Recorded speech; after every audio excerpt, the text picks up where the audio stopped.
I'm gonna cry. Welcome back, everybody, to another Real Chumps trailer reaction and discussion. We are at it with Mission Impossible: The Final Reckoning. Final Reckoning, right?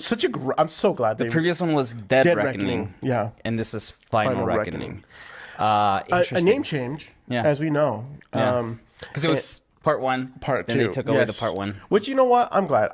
I'm so pumped for this trailer. Like, absolutely pumped. I kind of forgot that there was going to be a second part.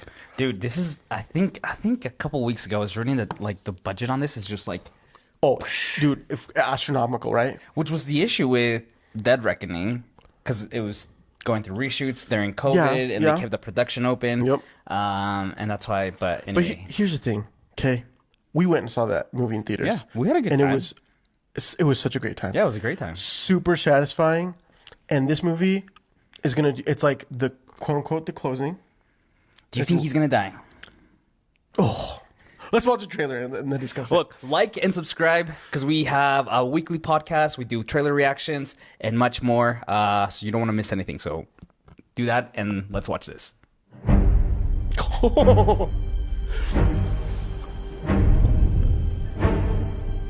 Oh, you just can't beat the... Our lives are not defined by any one action. Our lives are the sum of our choices. Are they gonna do a flashback? And everything you are, The running. everything you've done, has come to this. When the need for certainty is absolute, and the odds are deemed impossible, the mission falls to him. Should he choose to accept? For every life you try to save, you gamble millions more. Yes. And now the fate of every living soul on Earth is your responsibility. That's the pattern, isn't it? You refuse to sacrifice the ones you hold close.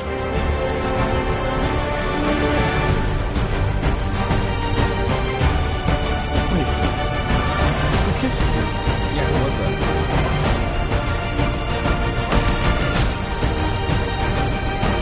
You've always been on the right side, brother.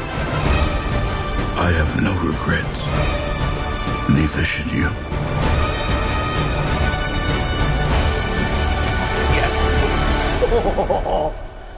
I need you to trust me. One last time.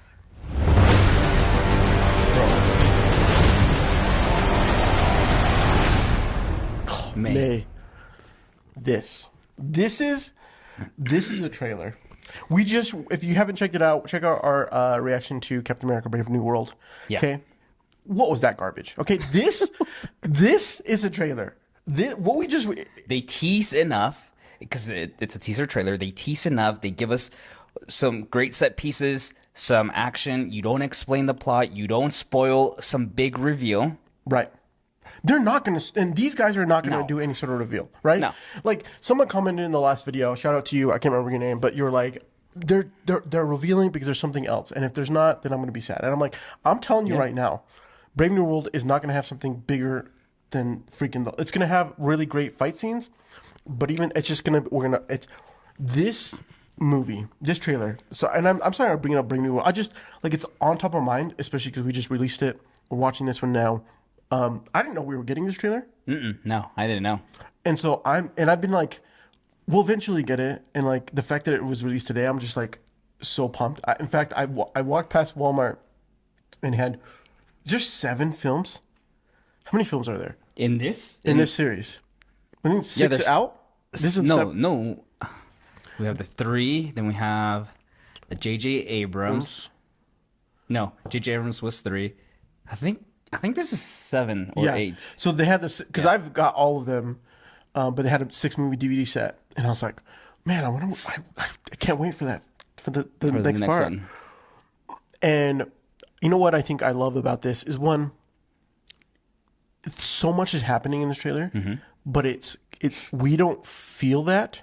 We feel the emotional carry that we've experienced over the lifetime of these characters, of them having to save the world time and time and time again. Yeah, yeah, yeah.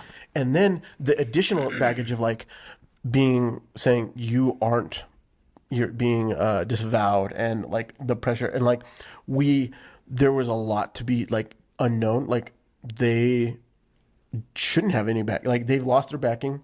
They're rogue again, right? We also have who is these other cabal? Yeah. That, you know, like who are they? Why is this AI? Like how big of a play is that? I don't know. It feels like we're gonna have some kind of additional flashback stuff, Right. Yep. Yep. which I don't think they're going to de-age him no, because they did that in Dead Reckoning, and there wasn't a huge. and then they said, you know what, we're not going to do it. They filmed it, they edited it, they had it all, and they didn't release it. Yeah. Which was great on their part. Yeah. Here's the thing though, and I feel like I hope this movie, something that I like. Going back to the MCU, something that I really liked about Infinity War was that movie just drops us in and it just goes. Whereas Endgame has a bit of a pacing at that first 30 minutes. We go back to see Thanos, we kill him, then we slow it down, and like it took a while to get going again. Whereas Infinity Game just Hulk is fighting Thanos, he gets sent to Earth, and it's just go, go, go, go, go, go. Yeah. And I'm really hoping that this movie does that, because Dead Reckoning did all that build up, and now here it's we got to go find a submarine, we got to go get the key, and we just have to go. And I think, you know what? I think they understand that. I really hope that that's what happens here. Yeah. Yeah, I do think that they understand that, and I do think that might be the case. Now, we could be wrong, but I could easily see us being dropped into a middle of a mission, and then it slows down just a little bit for us to like, for them to reset and to move to that next step or whatever. Sure. But look, I'm pumped for this. I got emotional watching this freaking teaser trailer because I'm like, this is gonna be the last one, and we've said this like. Okay, so Do you think it's gonna be the last one? I was reading that Paramount wants to market this as Tom's final outing, but Tom and team aren't sure that that's how they want it marketed. Yeah, it's unsure if it's because he wants to come back or if it's unsure because he doesn't want to spoil anything, right? But the reasoning is they're wanting to market this as the last one. But he isn't too sure about that. You know, well, I think that if they do that, if he does die, you ask the question: do you think he dies? Yeah. Should he die? Right? No. Yeah. Do you think he will? I don't know. Normally, I have more of an opinion on these sort of matters, but I think that this is such a unique franchise. Tom has been the driving force. Mm-hmm. He is the face of the MIF. No. MIF or IMF. IMF. IMF. For so long, and at the end of the day, what we would love to see, which is, what's your bucket? Carter. Anyways, what is her name? I cannot. Anyways, have her take over the mantle to some degree, with a new team as a female lead. And have Tom not oversee, but like have this movie like imprint that it doesn't have to be like a handoff, but it could be like he ends and he's no longer gonna choose to. He's lost too much. Like people are gonna die, whether that be Benji or Luther. Or the girl, or maybe all of them, right? Like, I could easily see people are gonna die. It's gonna be impactful. We're gonna be freaking shocked, even though we know they're gonna, to a level, or they're gonna be, or severely, maybe maimed or some, who knows? Yeah. Because the stakes are high. Yeah.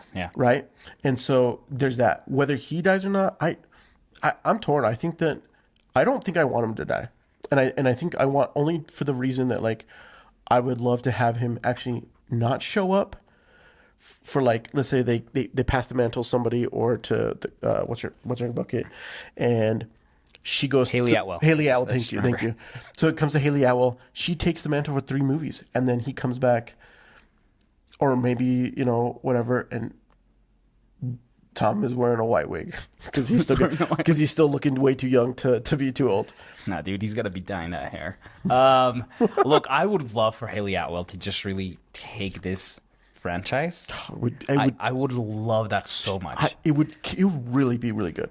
I'm on the same boat. I kind of want him dead, but at the same time, if you keep him on, are you going to keep him on as a member of the IMF, as a director maybe? No. Or I think what I just want out of this is I want like a good emotional like ending. Yes. We've known Tom or we've known Ethan from the first one. He got married. He separated for her safety. He bumped into her 2 movies ago, right? Yeah. He's kind of had closure. She's found someone else, found a new life. What's her face? Rebecca Ferguson's character died in the last one, right? And so like I really want some level of like what is he fighting for now? Yeah, he has a moral compass, whatever. But like I would be happy with him to just come to that, like find that closure and be like, I've done enough. I've saved the world dozens of times. I'm good. Kill me off. Or just I don't know. No, I don't think him dying is the way to send him off. I think him, with whatever happens in this final reckoning, he needs to live with the ramifications of the decisions that were made at the end of this mission. Okay, sure. And that whether that be he doubles down and goes, he tries to help. They're like, we need you to train the net. Like it's like, which I don't think that's gonna happen. I do think that he's gonna look at it and he's like, I have done enough. I cannot do any more. I've lost too much. What I've put this was the like cap, and like there's like a moment, like I would love to see a moment in the end of the film which is like we see the aftermath of like things still move forward without him. Okay. Yeah. And he moves, but he still has the weight of everything that like this moment of like all the things that he's done like to save the world. Yeah. And like we get a little moment of like understanding, but that he still has there's still pain, but he's proud of where he's like that he's there or some to something like that. I just like, but it leaves it open to however they want to play that, like for whatever they want in the future. Yeah. Because I mean, like, listen, this franchise is money. Do you think they'll crack $1 billion? No. I think they will. If they were not, well, I think they will. The last one didn't, and I think this is an uphill battle. Because going back to like Infinity War, okay, it cracked $1 billion, and then you had the momentum, and you went into Endgame, and once again you did it, okay. Whereas Dead Reckoning didn't go right into the second one, and then I think right now people are like, oh, another one. I thought the last one was the last one, right?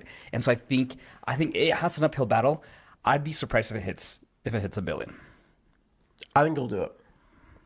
I think we're in a pretty healthy place when it comes to back into like we're not sure. Like the last one, we were still kind of fresh into the movie. Yeah. Like they were there was a lot of things that they were battling, and in fact, I think that the fact that it was a part 1, part 2, but I think that because they made some of the decisions, like people, the average person, I do think that they may have forgotten that it's supposed to be a part 1, part 2. I also think, and we talked about it on our podcast, look, that movie came out a week before the strike hit. Yep. Right? So they weren't able to do any more press. And then like that week after, you had Barbenheimer. Yeah, huge. And so like that took over the box office. You weren't able to do any more press. And so like I think it just kind of fizzled out, in fact, I believe they only had a couple weeks in IMAX. Yeah. Full IMAX. I think 2 weeks actually. They only had 2 weeks. Yep. Yeah. So I do think that they have, like, I think that the possibility of them cracking the $1 billion on this one is large. I'm not sure what else is coming out in May. Is it? I think the only big other one is it Thunderbolts? I think that's the only other one. Yeah, I'm more excited for this than Thunderbolts. 100%. Right? I think most people will be more excited for Mission Impossible than Thunderbolts. So I think it has a pretty good, clean run, open run to make a big money. Yeah, maybe it will. Maybe it will. Let us know. Listen, what is your favorite Mission Impossible movie? Oh, that's a good one. Yeah. Mine? I love Ghost Protocol. Which one's that one? Is that the third one? No, that's the fourth one? Dude, I just love the third one. Philip Seymour Hoffman. Oh, I know. You can honestly, I kind of classify that not as a Mission Impossible. It's just so emotionally. It is. It wrecks me every time. Man. It wrecks me too, and I forget because of how crazy it is and like how they restylize it. All the next ones, I kind of forget how much of an impact that plays on him because he's like. Oh man, I could do freaking. Oh, we're gonna have to do a whole. We'll do an episode on a couple of these. We should. We should. We should. All right, All right, we'll see you guys in the next one. Later.